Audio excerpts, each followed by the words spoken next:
hadirin dirahmati Allah Subhanahu wa taala. Alhamdulillah kita di pagi hari ini di awal tahun Masehi ini dan juga di awal bulan Jumadil Akhir eh, sekitar 80-an hari ya, 85-an hari menuju bulan Ramadan.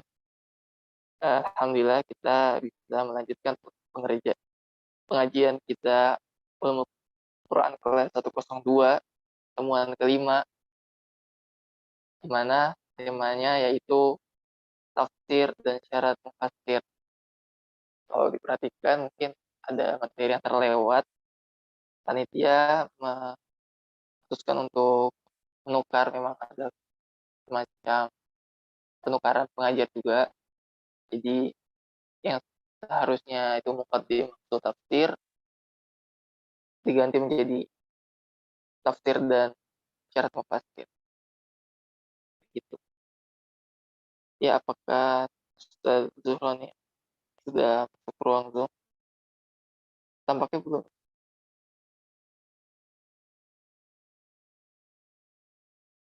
Wah, mungkin menunggu Ustaz Zuhron Ali baru kita bisa.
Nah, alhamdulillah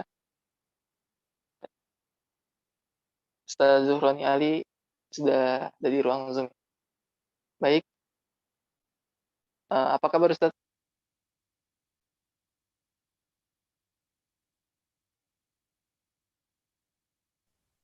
Ya, tafadhol dimulai, dibuka dulu.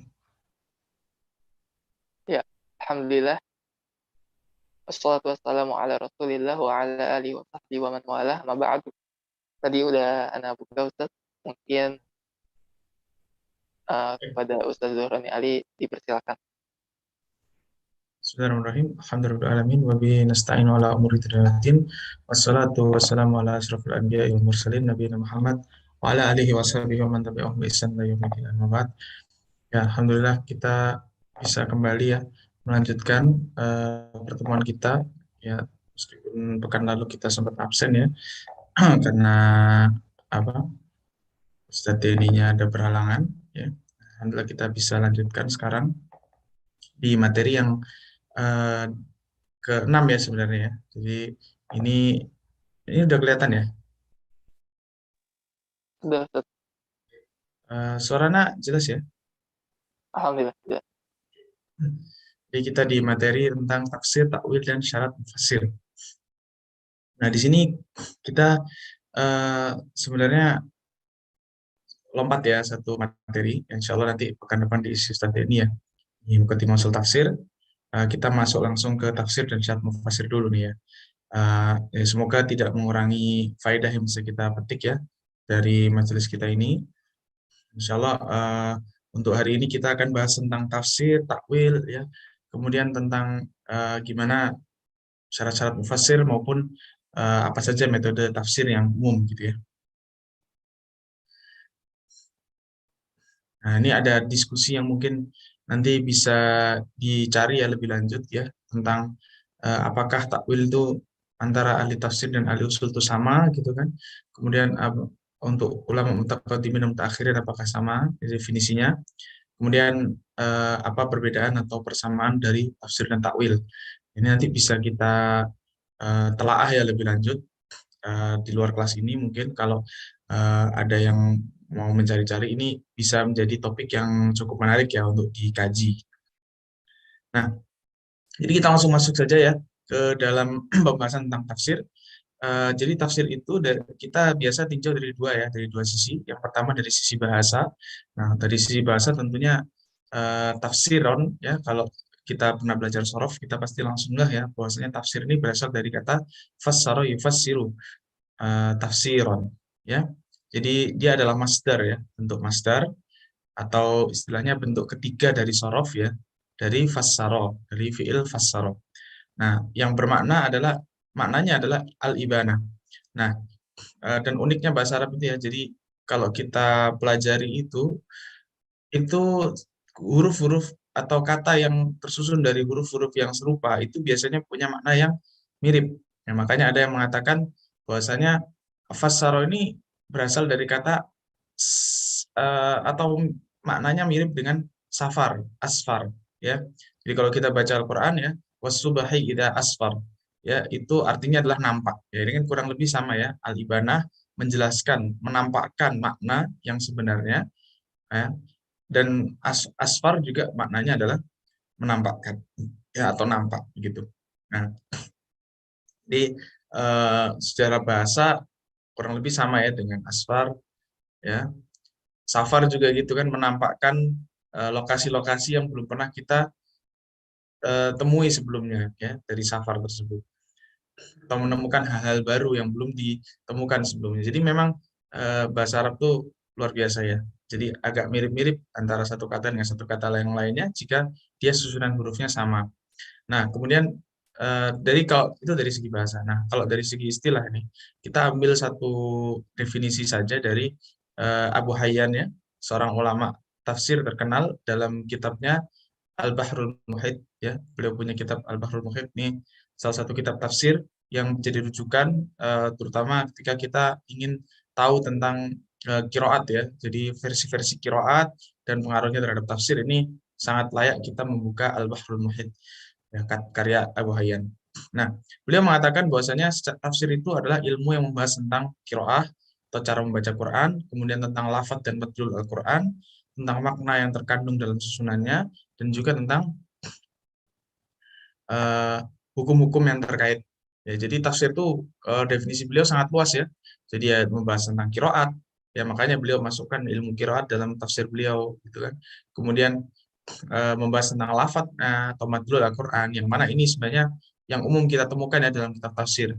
Misalnya kita buka tafsir Jalalain, kita akan temukan tuh bagaimana Jalaluddin Asyuti dan Jalaluddin Al-Mahalli itu mereka berusaha menjelaskan gitu kan makna kata ini tuh apa. Jadi lafadznya, secara lafadznya.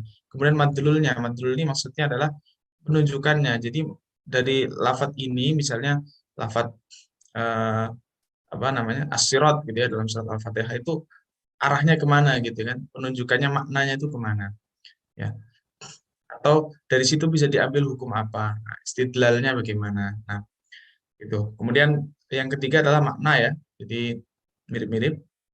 Tapi kalau madlul ini biasanya dilihat langsung dari katanya ya. Jadi dari satu kata itu bisa langsung ketahuan arahnya kemana. Misalnya, oh kata ini umum, kata ini khusus. Itu kan dari satu katanya saja. Adapun kalau makna dalam susunan itu tentunya ada kaitan antara satu kata dengan kata yang lainnya. Nah, ini juga termasuk bagian dari tafsir. Kemudian yang terakhir adalah hukum-hukum yang terkait. Ya. Ini sebenarnya masuknya ke dalam kalau kita sekarang kan belajar ulumul Quran ya. Ini lebih dekat ke ulumul Quran tentang nasakh, sebab nuzul dan lain-lain. Tapi beliau masukkan juga dalam lingkup tafsir. Jadi versi beliau ini sangat luas gitu. Tapi kalau yang umum tafsir yang kita misalnya lihat di buku tafsir itu rata-rata hanya poin ke ini ya, poin kedua dan ketiga ya. Poin keempat ini biasanya kita temukan ya di kitab-kitab tafsir tertentu. Yang paling terkenal adalah misalnya tafsir Al-Qurtubi ya. Itu beliau banyak berbicara tentang hukum ayat, ayatul ahkam ya. Itu sangat luas beliau bahas di situ. Tapi kalau misalnya kayak Mukhtasar Tafsir ya, kemudian kitab-kitab tafsir Muyasar, ya, tafsir Jalalain yang ringkas-ringkas itu biasanya hanya dua ini ya, lafat, madlul atau makna. Kemudian sekarang masuk ke takwil. Tadi kan tafsir ya. Sekarang takwil. Takwil itu kalau dari bahasa sama ya. Jadi taf'il ya wazannya. Maka dari kata dari fiil awwala yu'awwilu yang berarti maksudnya adalah kembali ke asal. Nah, ada juga yang menafsirkan takwil itu artinya tafsir. Nah, adapun kalau dari istilah itu dari segi bahasa ya. Kalau dari segi istilah ini kita juga ambilkan dari Syekhul Islam Ibnu Taimiyah ya. Beliau sampaikan di Fatwa Hamawiyah Al-Kubra. Beliau sampaikan ada tiga ya makna takwil. Yang pertama adalah menjelaskan makna Al-Quran atau tafsir. Nah, ini yang banyak dipakai oleh ulama mutaqaddimin seperti misalnya Ibnu Jarir At-Tabari, Imam At-Tabari yang kita kenal dengan tafsir At-Tabari, tafsir yang paling luas, yang paling besar. Itu beliau biasa mengatakan ya setelah beliau membawakan ayat, beliau mengatakan takwilu qaulillahi ta'ala atau qaulihi ta'ala, ya maksudnya adalah tafsir gitu ya yang kita pahami sekarang itu. Jadi makna dari perkataan firman Allah Ta'ala itu seperti ini. Atau juga beliau katakan biasanya ikhtalafa ahlut ta'wil ya. Eh, apa? Ahlut ta'wil itu berbeda pendapat misalnya kayak gitu. Nah, itu maksudnya ahlut ta'wil di sini adalah ahlut tafsir.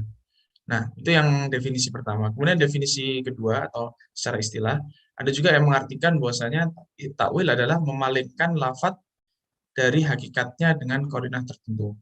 Jadi, misalnya kita nemukan satu lafadz gitu kan. Contohnya yang banyak dipakai itu misalnya lafadz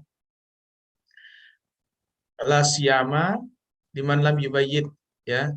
Eh, Lafadznya anak agak lupa teks lengkapnya, tapi intinya tidak ada puasa la siyama di situ bagi yang tidak berniat pada malam hari ya. Nah, siyama di situ itu kan dohirnya ya puasa gitu kan. Puasa secara umum gitu. Tidak ada puasa secara umum, tapi ada yang mentakwil bahwasanya yang dimaksud adalah puasa Ramadan saja. Jadi kalau puasa nadar, eh, kalau puasa yang lainnya itu tidak ada kewajiban untuk berniat pada malam harinya. Nah, ini diantara salah satu contoh takwil ya, ya dalam fikih ya. Dan juga contoh-contoh lain bisa kita temukan di misalnya di kitab-kitab usul fikih ya, banyak kan yang bicara tentang takwil ini. Nah, kemudian yang ketiga adalah tentang hakikat sebenarnya dari suatu perkataan. Jadi misalnya dikatakan takwil surga itu seperti ini, takwil neraka, takwil hari kiamat, itu maksudnya adalah yang hakikat aslinya. ya, hakikat asli dari surga, hakikat asli dari neraka, hakikat asli dari hari kiamat itu adalah disebut, itu juga bisa disebut takwil.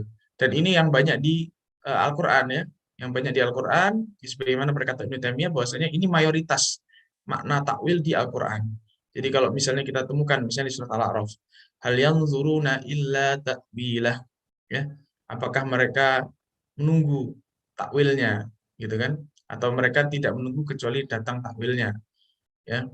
Yauma ya'ti ta'wiluhu. Nah, maksudnya hari datang takwilnya itu maksudnya hakikat apa yang telah diancamkan ke mereka, misalnya orang-orang kafir gitu kan, orang-orang yang tidak beriman. Nah, itu juga dengan di surat Yusuf misalnya kan, Allah mengatakan eh, apa, bisa di surat Yusuf ya, bisa dibuka surat Yusuf ayat ke-6, itu Allah firman takwilul ahadits wa yu'allimuka min ta'wilil ahaditsi, ya. Dan Allah ajarkan pada Yusuf itu takwilul ahadits, ya, takwil dari mimpi, ya, berita-berita, ya, ahadits, berita-berita. Nah, maksud takwil di sini itu bukan eh, sekedar tafsir tapi hakikatnya. Jadi Nabi Yusuf tuh mengetahui hakikat dari mimpi itu, ya. Ketika kita baca ya, sebenarnya ini cukup populer ya, kisah tentang Nabi Yusuf dengan dua orang yang di penjara itu kan ketika ditanya itu Nabi Yusuf menjelaskan sesuai dengan yang hakikatnya yang akan terjadi. Nah, itu disebut takwil juga ya dalam Quran. Kemudian begitu juga dengan ketika Nabi Yusuf mengatakan hadza ta'wilu ru'ya ya min qablu. Ya qad ja'alaha rabbi haqqo. Ketika Nabi Yusuf akhirnya bertemu dengan bapaknya, ya singkat cerita Nabi Yusuf mengatakan, inilah takwil dari mimpiku yang dulu. Nah, maksudnya hakikat dari mimpiku yang dulu seperti itu. Nah, oke. Kemudian eh, itu tadi tafsir dan takwil ya. Jadi secara definisi baik bahasa dan istilah itu ada beberapa versi. Kalau takwil tadi ada 3 versi tadi. Nah, kemudian secara perbedaannya bagaimana ya? Apakah sama tafsir dan takwil ini? Nah, ini kita kembali ke definisi lagi ya. Jadi kalau kita artikan takwil itu sebagai tafsir ya, sebagaimana definisi takwil yang pertama, maka takwil dan tafsir itu merupakan sinonim ya. Adapun kalau yang kedua, kalau definisi takwil adalah makna yang sesungguhnya, definisi ketiga tadi, ya, maka tafsir dan takwil tentunya adalah berbeda. Karena tafsir itu kan menjelaskan makna, kalau takwil itu menunjukkan hakikat. Ya. Kemudian ada juga yang mengatakan bahwasanya tafsir itu datang dari ayat. Jadi kalau kita mengatakan tafsir Shiratal Mustaqim misalnya ya dalam surat Al-Fatihah, itu ada yang mengatakan bahwasanya kalau kita maksudkan tafsir, maka itu adalah harus ada dalilnya secara ayat maupun athar atau hadis ya sahih gitu. Adapun kalau takwil itu berasal dari istinbat. Jadi ketika ulama mengambil pendapat hukum, nah itu disebut takwil. Nah, gitu ya. Kemudian ada juga yang menyebutkan bahwasanya tafsir itu biasanya banyak dipakai untuk mufradat ya atau lafadz. Misalnya tafsir dari kata as-sirat.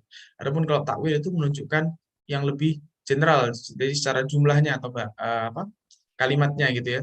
Misalnya takwil dari as-siratal mustaqim ya atau takwil dari ihdinas siratal mustaqim. Nah, ini beberapa versi ya tentang perbedaan tafsir dan takwil. Kemudian, nah ini ada tambahan sedikit ya, yang menarik di sini saya cantumkan ya. Ini eh, jadi Ibnu Abbas itu punya klasifikasi ya dari tentang tafsir ini. Jadi tafsir Al-Quran itu kata beliau ada terbagi jadi 4. Ya, ada yang pertama tafsir yang diketahui oleh orang Arab dari perkataan mereka. Kemudian yang kedua tafsir yang tidak diuzur bagi yang jahil terhadapnya. Yang ketiga adalah tafsir yang hanya diketahui ulama.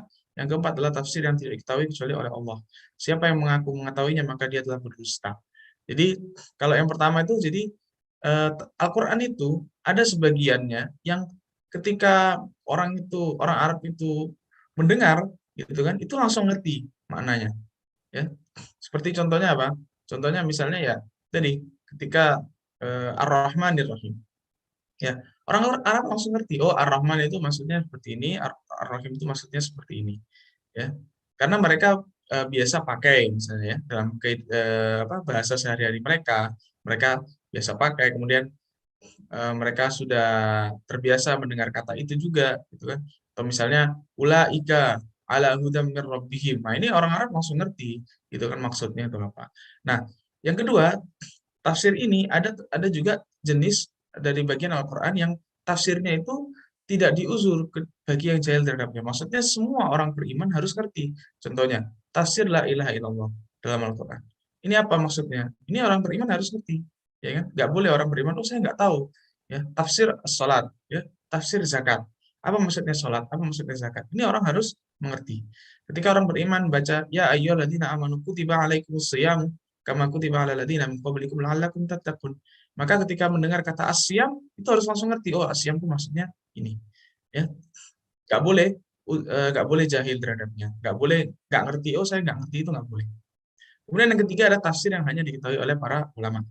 Nah, ini tentunya banyak ya tafsir-tafsir, misalnya eh, contohnya ya banyak ya, banyak tafsir misalnya tadi alif lam mim, gitu kan, tafsirnya apa, gitu kan. Itu bisa jadi masuk ke tafsir yang hanya diketahui oleh ulama. Ya. Kemudian yang keempat adalah tafsir yang tidak diketahui kecuali oleh Allah. Ya, seperti contohnya tafsir atau makna hakikat gitu ya. Hakikat sebenarnya dari misalnya yadullahi maghlulah apa? Istawa alal arsy ya, istiwa di atas arsy ya. Tentunya kita tahu maknanya tapi kita tidak tahu hakikat sebenarnya bagaimana. Ya, karena yang tahu hanya Allah dan kita nggak boleh mendakwah bagaimananya. Atau tentang tafsir dari hari kiamat gitu kan. Hari kiamat itu datangnya kapan dan lain-lain itu hanya Allah yang tahu ya. Sebenarnya Allah tegaskan banyak ayat Al-Qur'an bahwasanya bahwasanya hanya Allah yang tahu kapan datangnya gitu ya. Ini adalah klasifikasi tafsir ya dari Ibnu Abbas. Makanya kalau bilang oh tafsir itu hanya ini ulama saja eh, hak ulama saja. Ya benar satu sisi, tapi sisi yang lain kalau kita lihat lebih rinci sebenarnya nggak tepat juga karena ada beberapa bagian tafsir atau bagian Al-Qur'an yang kita harus tahu tafsirnya, wajib kita tahu. Seperti yang tadi saya contohkan. Kemudian sekarang kita masuk ke syarat mufasir. Ya. Syarat mufasir ini ada dibagi jadi tiga ya. Maksudnya dilihat dari tiga sisi. Yang pertama dari sisi kompetensi, yang kedua dari sisi kepribadian, dan ketiga dari sisi metodologi. Nah, kalau dari segi kompetensi keilmuan, ya ilmiahnya itu, maaf, itu yang pertama dia harus menguasai bahasa Arab dan cabang-cabangnya. Ya, ini eh, ini sebenarnya syarat yang berat ya. Bahasa Arab itu kita jangan hanya melihat nahwu sorof ya, tapi bahasa Arab itu sangat luas. Ada balaghah, ada arud, ada qawafi, ada adab, ada ilmu fikih dalalah dan lain-lain. Ya, jadi sangat luas bahasa Arab itu sebenarnya. Dan orang yang ingin menafsirkan Al-Quran maka dia harus menguasai ini benar. Ya harus menguasai benar. Ya kalau nggak bisa terus gimana? Ya paling mentok adalah hanya mengambil faedah, tadabbur gitu kan. Kemudian yang kedua, menguasai usul tafsir dan ulumul Quran. Ya, ini wajib ya, tahu usul tafsir ya, kaidah-kaidah dalam menentukan ini am, khos ya, dan seterusnya. Kemudian ulumul Quran, nasikh, mansukh ya. Kemudian yang ketiga, menguasai pengetahuan tentang hadis-hadis ya. Jadi jangan sampai menafsirkan Al-Quran dengan hadis to'if atau hadis palsu gitu kan. Karena ini nantinya tentunya akan eh, berbahaya gitu kan. Bisa bisa dianggap apa berkata tentang Allah tanpa ilmu ya, sebagaimana Allah katakan wala taqfu ma laisa laka bihi ilm, janganlah ikuti apa yang kalian tidak punya ilmunya. Nah kalau kita nggak tahu bagaimana hadis dhaif hadis sahih gitu kan, nggak punya rujukan terus asal menafsirkan, ini bahaya sekali. Kemudian yang keempat adalah menguasai ilmu usul fikih dan ilmu fikih ya, tentunya karena tafsir ini salah satunya juga banyak bicara tentang fikih ya, hukum-hukum fikih. Kemudian yang kelima, ada juga yang menambahkan memahami ilmu kiroat. Supaya apa? Supaya bisa melihat tafsir lebih luas ya, karena sebagaimana dulu kita pernah bahas ya pada pembahasan ilmu kiroat, bahwasanya ilmu kiroat itu diantara efeknya ada di ini juga ada di apa namanya tafsir juga gitu ya. Oke, sebentar ya, saya izin apa? Sebentar 1 menit ya.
Ya, kita lanjut ya. Eh, Tadi dari syarat kompetensi keilmuan, ya. Kemudian, nah sekarang selanjutnya adalah syarat kepribadian, ya. Ini secara umum ya. Tentunya harus berakidah yang lurus, ya. Kemudian niatnya harus ikhlas,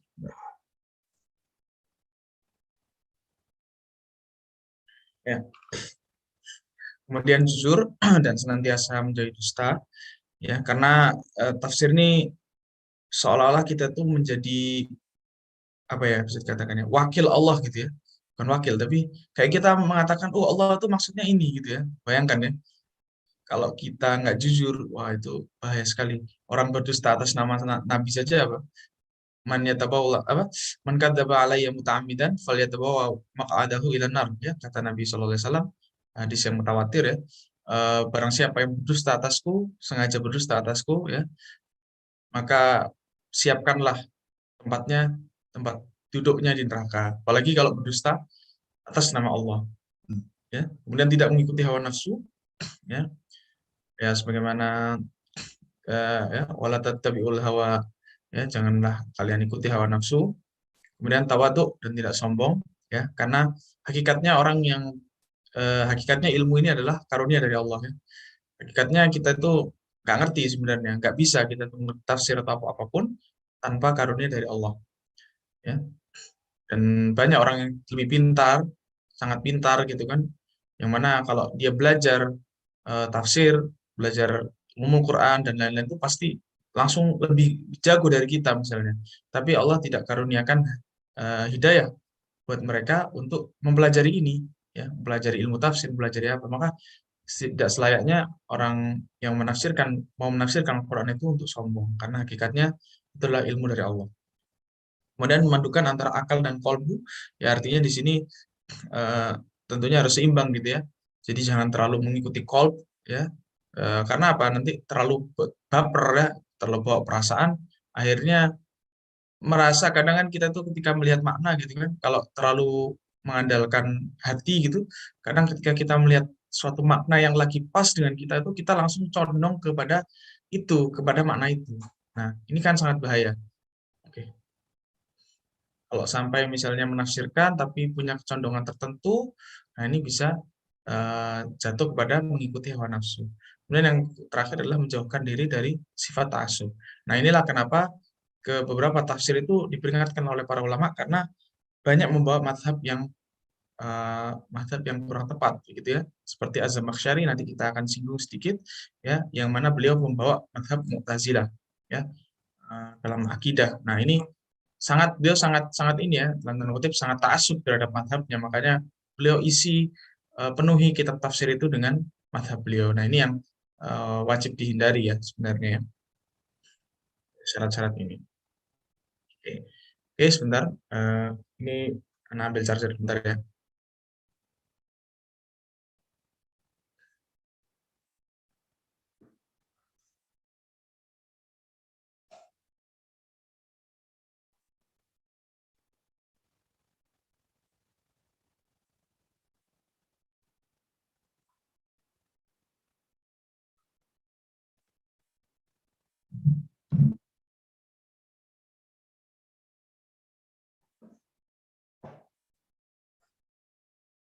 Oke. Nah, sekarang kita bicara tentang metode penafsiran ya, metodologinya, dari segi metodologi. Jadi secara umum metodologi penafsiran itu ada dua, ya, yaitu tafsir bil ra'yi, ya, tafsir dengan ra'yu, dan yang kedua adalah tafsir bil ma'thur. Nah, tafsir bil ra'yi ini ada yang terpuji, mahmudah, ya, ada yang tercela, yaitu madmumah. Nah, apa yang mahmudah, apa yang madmumah nanti kita akan sedikit singgung ya di slide selanjutnya. Nah, adapun yang tafsir bil ma'thur ini juga tidak asal kita terima, oh, mentang-mentang bil ma'thur ya, bil ma'thur ini maksudnya dengan dalil gitu ya, ada hadisnya atau ditafsirkan dengan hadis atau dengan ayat Al-Qur'an. Tidak sembarang juga gitu kan, karena ada juga yang sahih, ada juga yang dhaif, ada juga yang Israiliyat ya. Yang mana ini tidak dibenarkan maupun tidak disalahkan. Nah, ini Oke, nah sekarang kita masuk ke tafsir bil ma'thur dulu. Jadi tafsir bil ma'thur ini eh, tafsir dengan dalil, gitu ya. Jadi ketika kita membaca kitab tafsir yang berasaskan tafsir bil ma'thur, maka tentunya kita nggak akan heran bahwa tafsir itu akan dipenuhi dengan ayat Al-Quran, dalil Al-Quran. Jadi satu ayat ditafsirkan dengan ayat yang lain, ya, atau dengan hadis Nabi, atau dengan perkataan sahabat, atau dengan perkataan tabi'in. Ya, ini banyak kita temui misalnya di tafsir At-Tabari, ya, Ibnu Jarir At-Tabari. Nanti kita akan singgung juga ya sedikit tentang tafsir-tafsir, tafsir. Kemudian dalam tafsir bil ma'thur juga banyak ikhtilaf ya. Jadi ada ikhtilaf juga dalam tafsir bil ma'thur. Ya. Nah, apa sih sebab ikhtilaf atau sebab perbedaan pada tafsir bil ma'thur itu? Ya, itu sebenarnya ya dari yang pertama dari perbedaan qiraat, ya. Jadi misalnya pada kata sukirat, ya, ada yang membacanya dengan tasydid gitu ya. Ini di surat Al-Hijr ya. Sukirat abasaruna, itu di surat Al-Hijr ya kalau nggak salah ya. Al-Hijr. Nah, itu bisa dibuka, kalau mau dibuka bisa dicoba dibuka ya. Surat ke 15 ya. Ya. Surat ke-15 ayat ke-14 ya. Walamma fatahna alaihim baban minas sama'i fadhallu fihi rajun laqalu innama sukkirat absaruna. Surat ke-15 ayat ke-15 ternyata pas ya. Nah, sukkirat di sini itu ada yang mengartikan eh, dibaca dengan tasydid ya. Maka artinya adalah ditutup gitu ya. Sukkirat absaruna, maka maknanya adalah mata-mata kami telah ditutup. Ya. Ada juga yang membaca sukirat tanpa tasydid. Nah, sukirat maksudnya adalah suhirat. Suhirat artinya disihir. Ya, mata-mata kami telah disihir. Ya. Intinya ini kalau kita lihat maknanya sih makna globalnya umum ya, sama-sama makna globalnya sama maksudnya. Itu sama-sama intinya mereka menolak gitu ya. Menolak kebenaran gitu. Tapi secara itu tadi secara makna katanya itu bisa beda karena ada perbedaan kiroat. Ya, kemudian ada juga perbedaan i'rab. Nah, perbedaan i'rab ini apa? Contohnya, misalnya wama ya'lamu ini surat ini ya, surat Ali Imran, ya, surat Ali Imran ayat ke-7 ya, surat Ali Imran ayat ke-7, ya, wama ya'lamu ta'wilahu illallah. Nah, di sini ada yang membaca wama ya'lamu ta'wilu wama ya'lamu ta'wilahu illallah warrasikhuna fil ilmi. Jadi ada yang bacanya itu disambung kalau kita lihat ya. Wa ma ya'lamu ta'wilahu illallah warrasikhuna fil ilmi. Jadi ada yang membaca sampai di situ, ada yang berhentinya di wa ma ya'lamu ta'wilahu illallah. Nah, ini sebenarnya masuk juga ke perbedaan wakaf ya, perbedaan wakaf. Tapi di sini juga bisa dimasukkan ke dalam perbedaan i'rab. Karena nanti warrasikhuna ini masuknya apa gitu kan? Ini afwan anak nggak bisa tampilkan ya. Bisa dibuka ya di Qur'annya masing-masing di surat Ali Imran ayat ke-7 ya. Itu ada yang mengartikan warasikun itu atof misalnya kepada kepada Allah, sehingga maknanya adalah tidak ada yang mengetahui takwilnya kecuali Allah dan orang-orang yang dalam ilmunya gitu.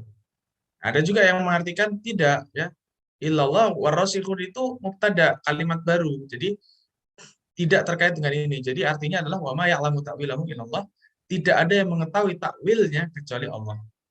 Nah, ya, tidak ada yang mengetahui takwilnya kecuali Allah. Jadi yang tahu takwilnya hanya Allah saja. Ada dari versi yang lain yang tahu takwilnya adalah Allah dan orang yang dalam ilmunya. Nah, ini juga sebenarnya ada pembahasan khusus ya. Ini juga disinggung oleh Syekhul Islam Ibnu Taimiyah ya ketika beliau membahas tentang firqah-firqah tertentu ya. Beliau mengatakan diantaranya mereka itu berdalil dengan ayat ini. Ya, katanya wa ma ya'lamu ta'wilahu illallah.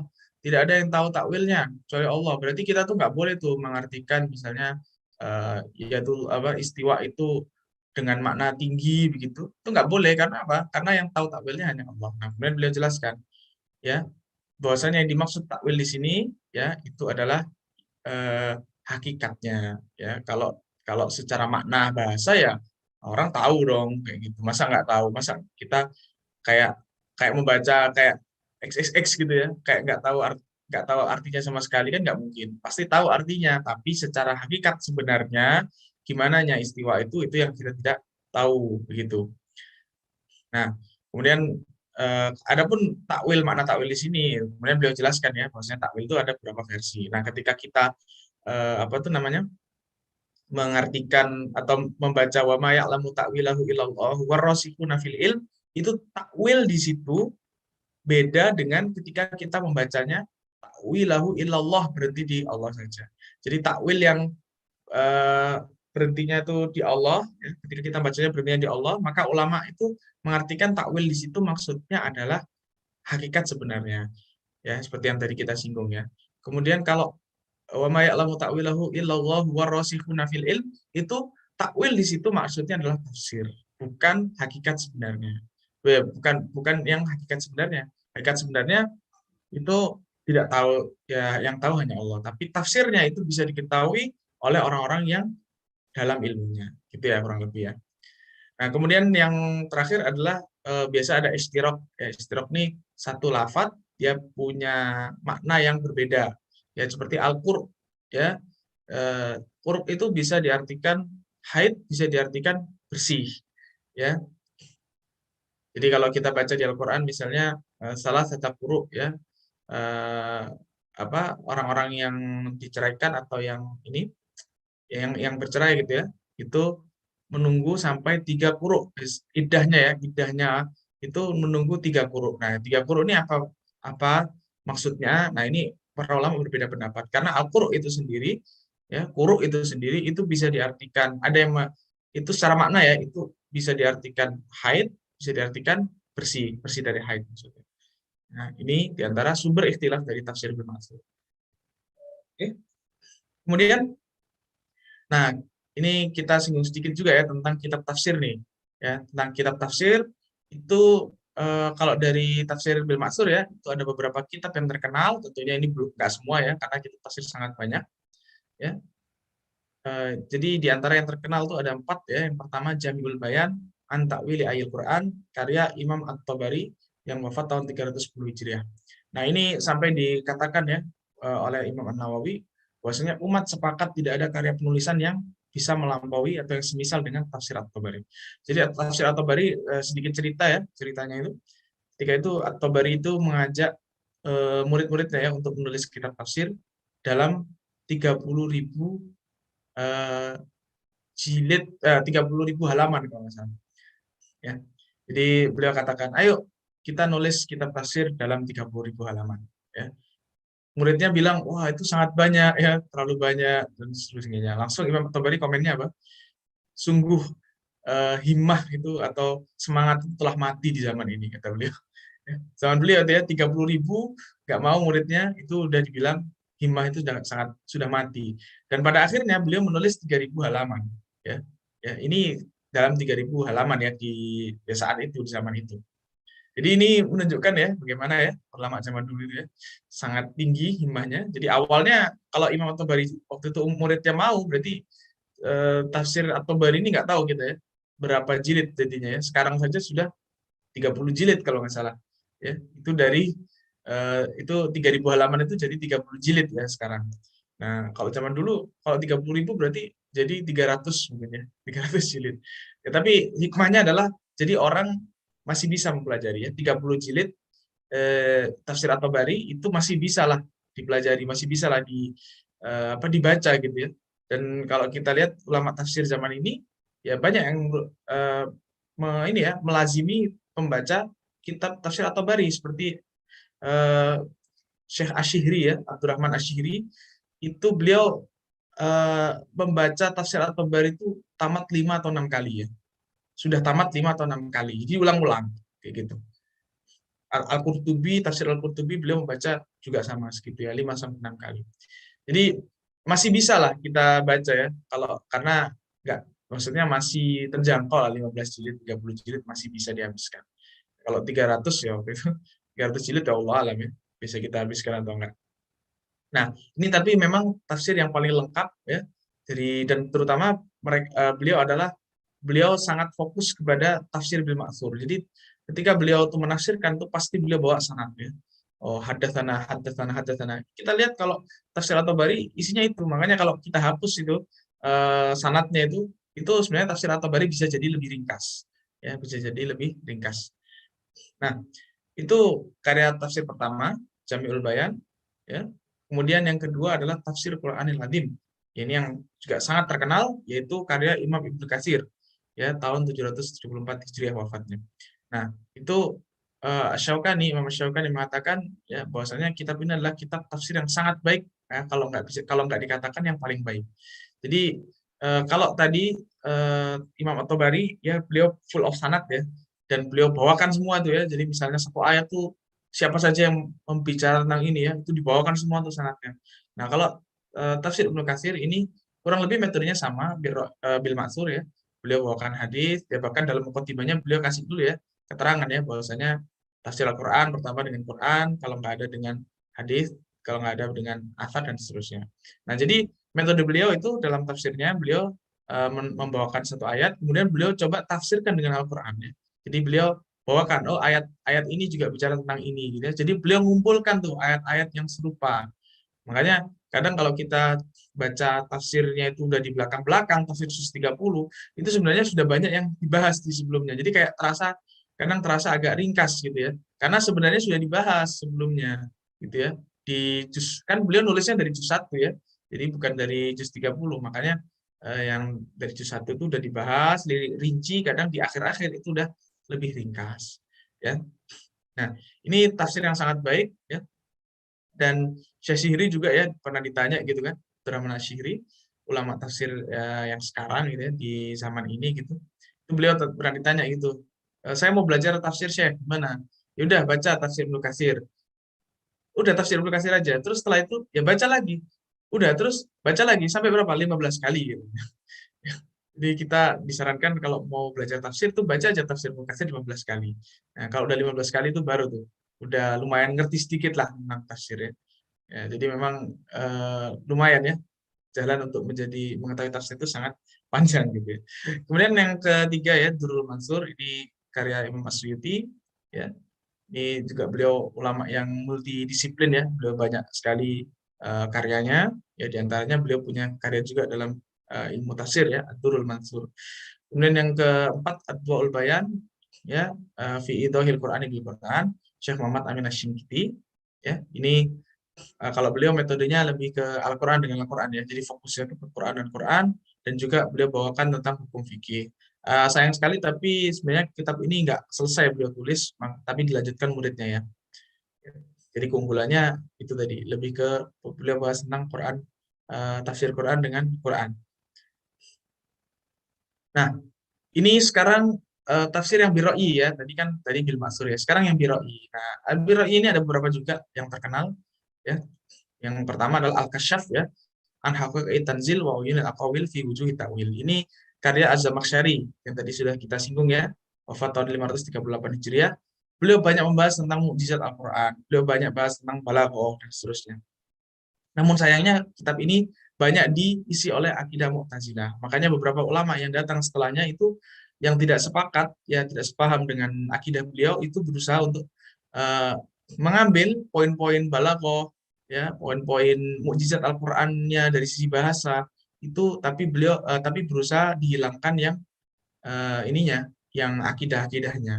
Dan sangat halus ya, jangan dikira nanti beliau langsung promosikan akidah Mu'tazilah. Kadang beliau tuh sangat halus. Misalnya beliau menafsirkan tentang jannah ya. Maka beliau katakan di situ kan, eh, apalagi nikmat yang paling indah dibandingkan surga gitu kan. Udah gitu saja beliau katakan. Nah, tapi kalau orang kita belajar akidah gitu kan, kita tahu bahwasanya ada nikmat yang lebih tinggi dari surga, yaitu nikmat melihat wajah Allah. Ya sebagaimana di hadis-hadis yang sahih, gitu kan. Nah, tapi beliau kan Mu'tazilah menolak hal itu. Jadi Mu'tazilah mengatakan bahwasanya eh, kita nggak mungkin melihat wajah Allah, ya. Maka itu tadi beliau katakan yang paling tinggi nikmat itu ya masuk surga gitu kan. Padahal kalau Ahlussunnah mengatakan yang paling tinggi itu adalah melihat wajah Allah. Nah, itu ya. Jadi sisipan sisipan akidah Mu'tazilahnya ini yang bahaya gitu kan. Nah, makanya itu tadi. Terus kitab apa yang datang setelahnya yang banyak mengambil dari beliau dari Az-Zamakhsyari tapi tidak membawa akidah Mu'tazilah. Ya, di antaranya misalnya tafsirnya Imam Al-Baidhawi ya. Imam Al-Baidhawi ini banyak mengambil juga dari Az-Zamakhsyari ya. Kemudian tadi Abu Hayyan Al-Andalusi itu beliau juga banyak ambil dari Az-Zamakhsyari dari sisi balaghahnya.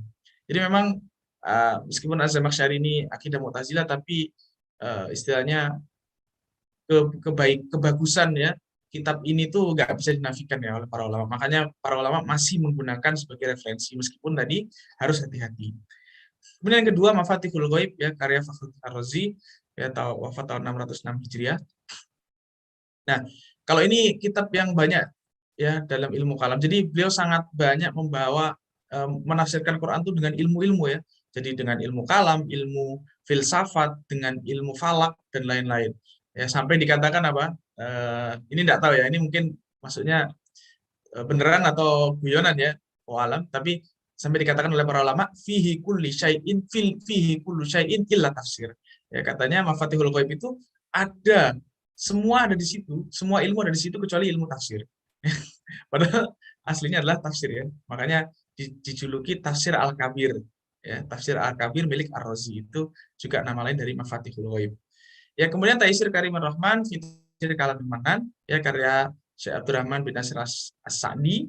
Ini juga kalau beliau ini fokusnya lebih ke makna-makna ya secara umum, secara langsung ya. Faedah-faedah dan mungkin cocok untuk tadabbur ya.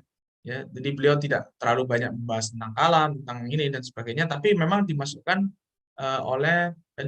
ke dalam kategori tafsir bil ra'yi karena tidak bawa hadis ataupun dalil ya. Kemudian yang terakhir adalah Fidilal Quran kayak saya kutub ini juga kurang lebih sama, beliau bawa banyak bahas tentang tentang hakikat tentang ini ya, tadabbur lah ya, makna dari ayat, susunan dan sebagainya. Tapi tidak terlalu banyak bawa dalil ya. Oke, mungkin sekian ya apa yang bisa kita sampaikan pada pagi ini. Pas kayaknya 60 menit ya.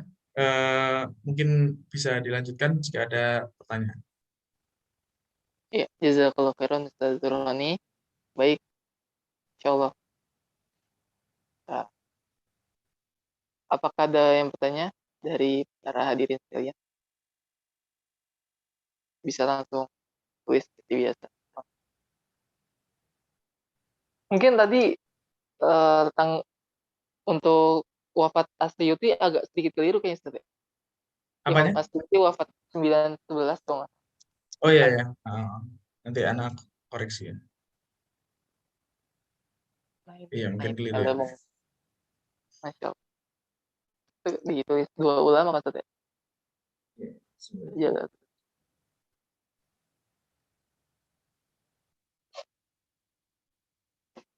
Ada yang bertanya Ustaz ya?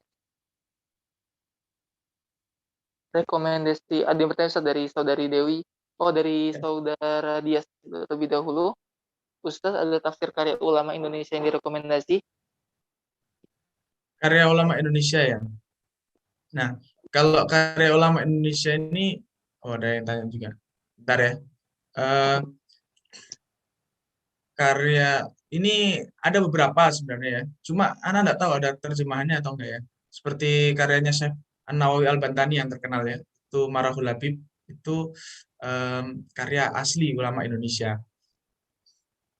Ya. Tapi kalau yang sekarang ini mungkin Hamka ya, tafsir Hamka itu lumayan bagus juga ya tafsir Hamka. Tapi ada sih yang jual ya sekarang udah ada ya, udah dicetak ulang Maksudnya ya. Al-Azhar. Jadi, hmm, Maksudnya apa? Al-Azhar. Iya Al-Azhar, tafsir Hamka, tafsirnya Hamka, Al-Azhar ya, tafsir Al-Azhar. Itu lumayan bagus juga karena beliau juga ambil dari At-Tabari dan lain-lain. Itu bisa jadi rujukan. Masya Allah. Jazakallah khairan. Jadi Ya, seperti itu saudara.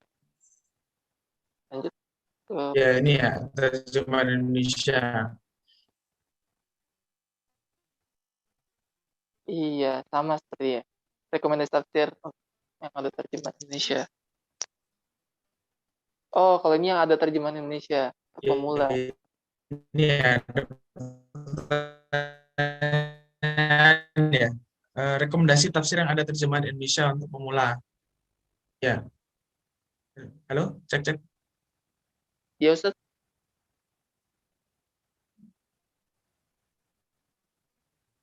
Ya,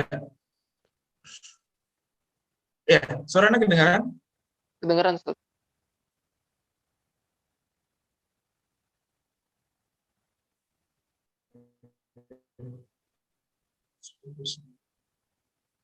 Halo, cek cek. Iya Ini, Ustaz, ya, suaranya kedengaran atau putus-putus ya? tadi sempat putus-putus, sekarang udah jelas Ustaz. Oke, oke.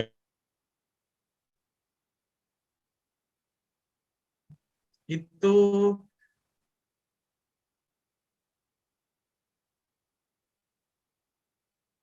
Cek Ustaz, sepertinya putus lagi.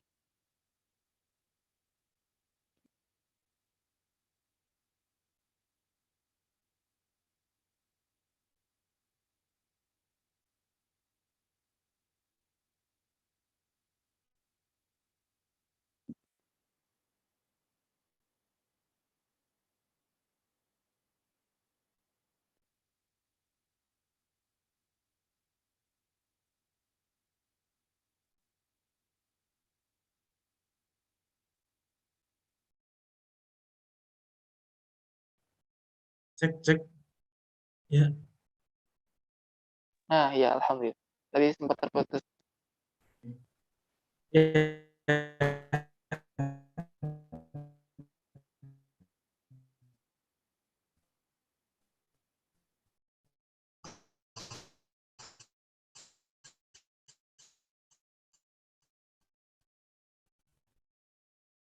Oke, tadi Hamka ya. Kayak tafsir ini ya, karena tafsir Muyasar itu bisa tafsir terjemahannya itu lebih bagus lagi karena eh, itu beliau apa Mukhtasar Tafsir itu salah satu kitab tafsir terbagus ya zaman ini karena beliau karena di situ tuh lebih fokus ke arti langsung ya ke makna gitu. Makna apa kata dan makna global itu juga. Jadi menjamakkan antara makna global dengan makna per kata gitu kan dalam bahasa yang sangat mudah.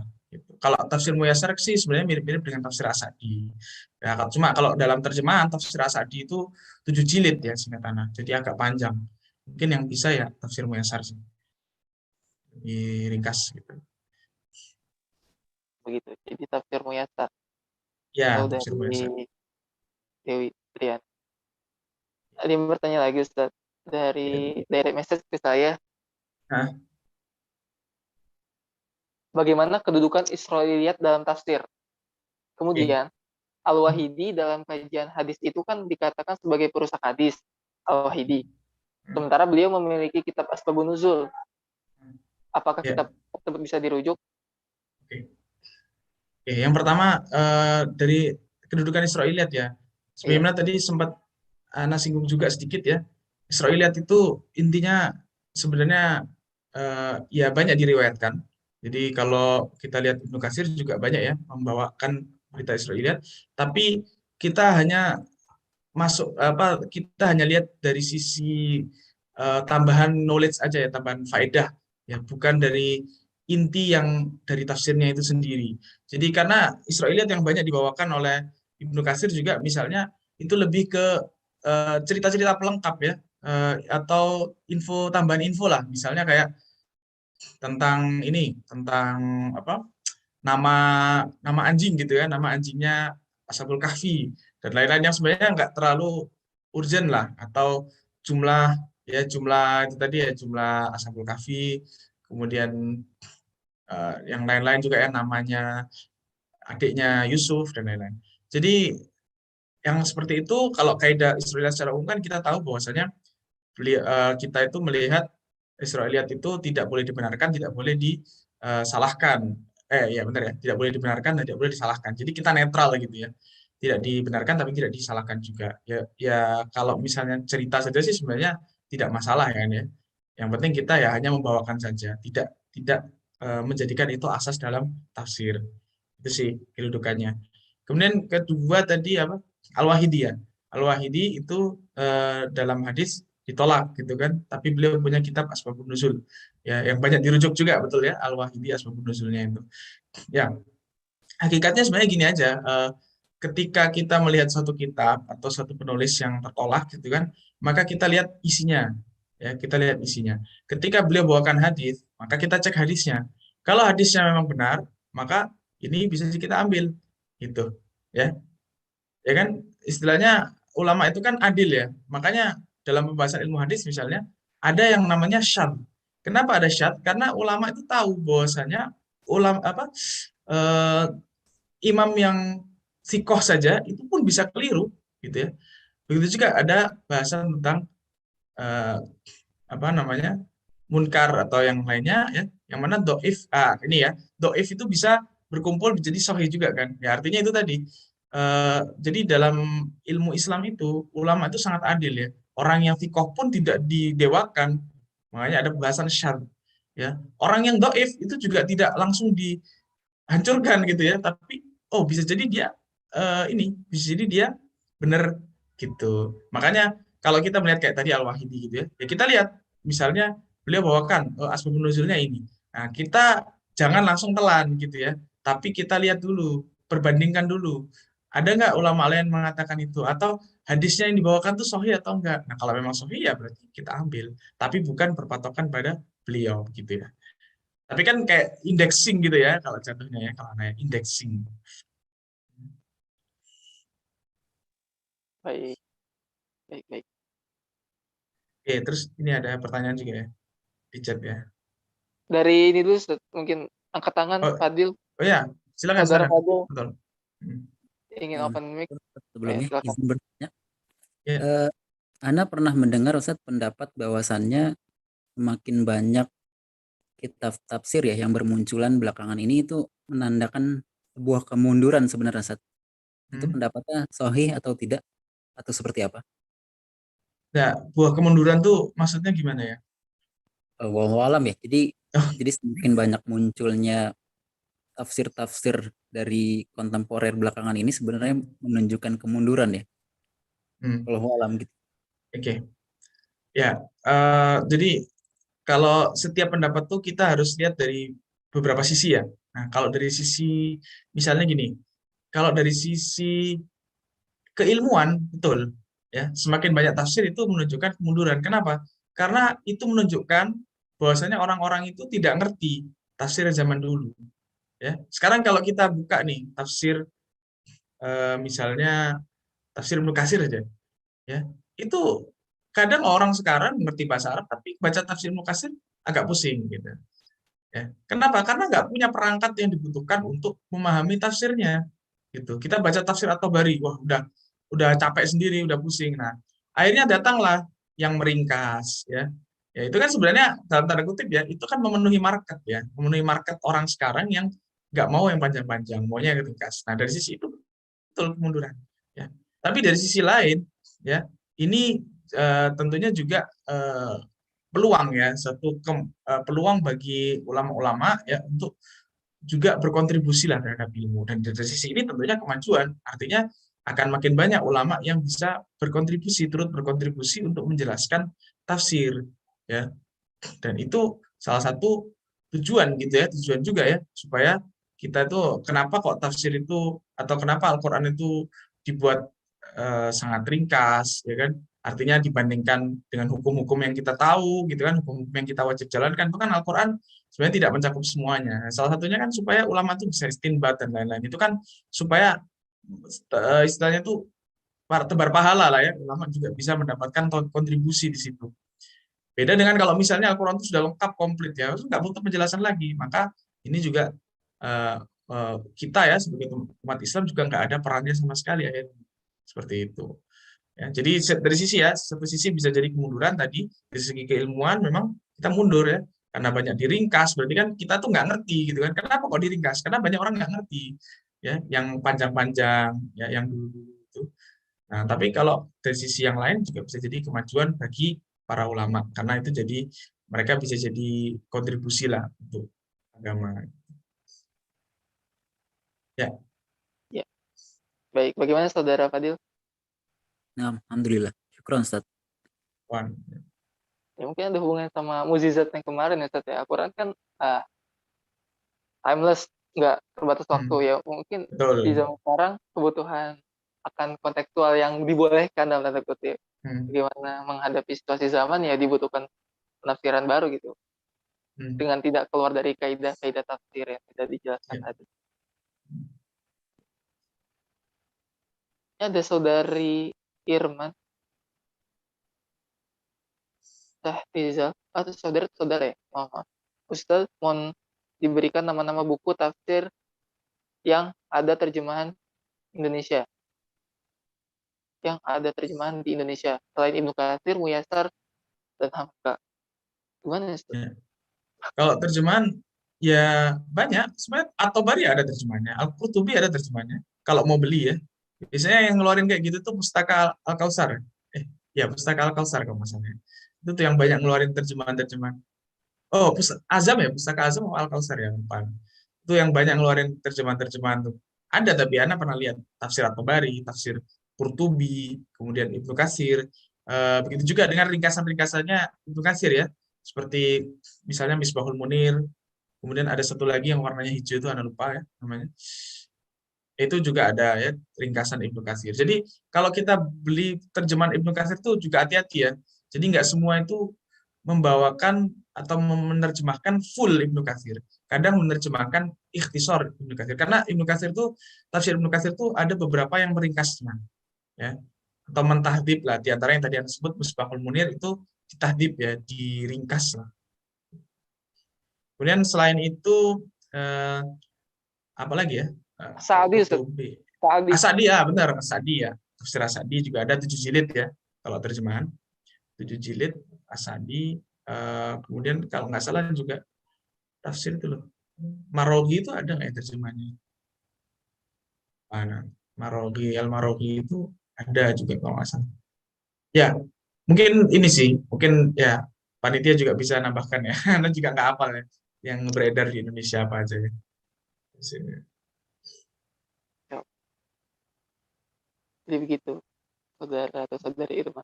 Apakah ada badan khusus yang memberikan izin atau rekomendasi jika ada ingin membuat buku tafsir? Oh gitu. Maksudnya kalau rekomendasi ini gimana ya? Kalau kalau orang menulis tafsir ya, ya sebenarnya kalau dari lembaga mah selama istilahnya gini kan, ISBN kan berarti kan ya. Kalau buku ya, kalau buku kan berarti ISBN. kaitannya dengan ISBN kan. Ya, artinya ya selama bahasanya bagus, selama bahasanya nggak salah-salah, kemudian isinya juga tidak ngawur banget, ya itu bebas aja. Anak nulis kitab tafsir juga bisa aja gitu loh. Ya, tinggal ada yang penerbit yang mau nerbitin atau enggak kan kayak gitu aja sebenarnya.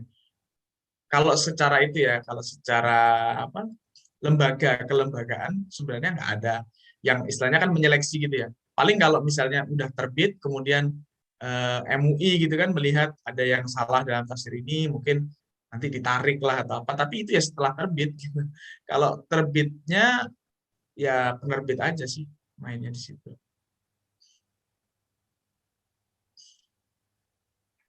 Mungkin kalau ini kali Ustaz takut keluar dari perbedaan gitu. Yang Ahlus Sunnah Jamaah mungkin ada badan khusus yang kalau Oh, makan alam. halal haram kan ada BPOM gitu. Ya, kalau Atau terjemahan itu ada ya, terjemahan Depak. Itu kan ada istilahnya ada stempelnya lah ya. Kalau dari Depak gitu kan. Depok Nah, gitu. itu kalau itu ada, tapi kalau tafsir, kalau kita buat kitab tafsir gitu, setahu Ana nggak ada batasan apa-apa sih. Karena negara kita juga nggak ada ya, istilahnya, oh ini buku ini diseleksi dulu oleh para ulama, dibaca dulu.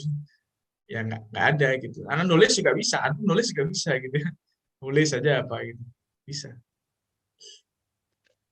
Baik. Lanjut ke pertanyaan saudara Revizal. Bagaimana kita menyikapi penafsiran yang berbeda, Ustaz? Ya. Penafsiran. Oke. Kalau penafsiran yang berbeda itu, jadi tafsir itu ada, perbedaan tafsir itu ada dua ya. Ada yang perbedaan yang memang istilahnya itu tidak bisa dikompromikan gitu kan. Kemudian ada perbedaan yang masih bisa dikompromikan. Nah, kebanyakan tafsir bil ma'thur ya, itu perbedaannya yang masih bisa dikompromikan. Contoh misalnya, ketika para ulama menafsirkan tentang as-sirat ya, ihdinas siratal mustaqim. As-sirat itu ada yang menafsirkan Islam, ada yang menafsirkan Al-Qur'an, ada yang menafsirkan Abu Bakar dan Umar dan lain-lain. Nah, ini kan sebenarnya hakikatnya sama kan. Ya intinya as-sirat maksudnya adalah agama Islam yang benar gitu aja kan sebenarnya kan. Tapi secara apa itu penafsiran itu beda-beda ya, beda-beda tapi maknanya sama. Itu kan masih bisa dikompromikan. Nah, kalau yang nggak bisa dikompromikan ya sebagaimana kita melihat perbedaan dalam perbedaan dalam apa fikih gitu kan, yaitu ditarjih kayak gitu. Misalnya ini dari zaman sahabat pun sudah ada ya yang seperti ini, seperti di tafsir Al-Adiyat ya, Al-Adiyat itu Al-Adiyat kan Ibnu Abbas kalau nggak salah menafsirkannya itu dengan kuda gitu kan. Kemudian Ali bin Abi Thalib mengatakan, ya, Ibnu Abbas kan waktu ya tentunya Ibnu Abbas dapat dari sahabat kan, Ali bin Abi Thalib mengatakan ini ayat turun saat perang Badar ya, perang Badar dan ini nggak ada zaman itu kuda gitu kan, adanya unta, maka Al-Adiyat maksudnya unta kayak gitu. Nah maka kalau sudah seperti itu gimana ya, kita tarjih, oh ya Ali bin Abi Thalib yang lebih tahu konteksnya karena Ibnu Abbas itu masih muda, tentunya tidak tahu, tidak melihat peristiwa turunnya ayat ini, maka kita lebih kuatkan misalnya pendapatnya Ali bin Abi Thalib. Nah, jadi seperti itu ya, ditarjih. Dan tentunya ada metode tarjihnya yang ini jadi bahasan khusus ya dalam ilmu tafsir. Baik, baik. Semoga jelas ya, Saudara Rizal. Apakah ada yang bertanya lagi?